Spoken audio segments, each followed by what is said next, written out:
Welcome to this edition of IACI Policy Connections. Today we are lucky to have Superintendent of Schools Tom Luna. Thank you for being here. Glad to be here. We want to get right into the issues here. There's a lot to be discussed when it comes to education. Let's first talk about the course of the session, the policy changes that happened in the budget.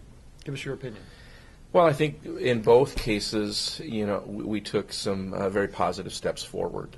This budget that was passed, it's the third year in a row that we've seen an increase in the amount of money that the state is appropriating for education. Considering the difficult years we went through during the recession, I think that that's welcomed news.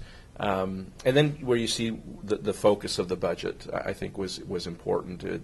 Starting to restore some of those funding for facility maintenance is critical because we haven't funded that adequately because of the consequences of the recession.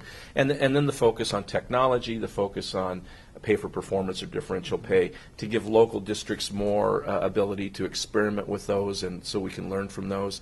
I think that those were very important. When it came to policy, you saw stakeholders in education, the School Boards Association, the Superintendents Association, and many other entities that stepped forward and brought forth policies that will give the locally elected school boards the ability to manage their school districts.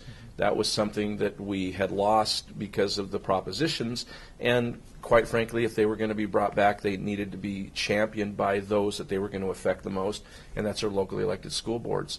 So I think they voted 3-1, 75% of the school boards across the state voted to bring these laws back, and Karen Echeverria with the State School Boards Association did that, and I think they did a good job. Mm-hmm.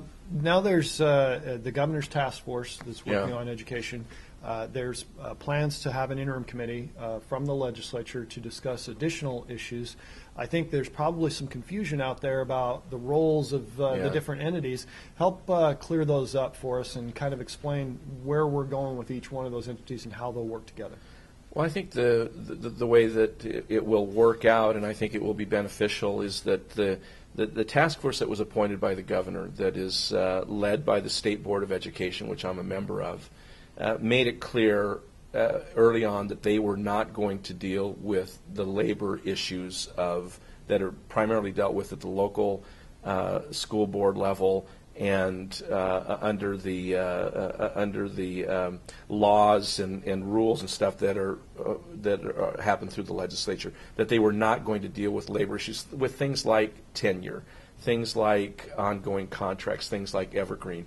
That the task force appointed by the governor was going to focus on, what a 21st century classroom looks like. How do we assure that every classroom has a great teacher and every school has a great principal, and leave labor issues to the legislature.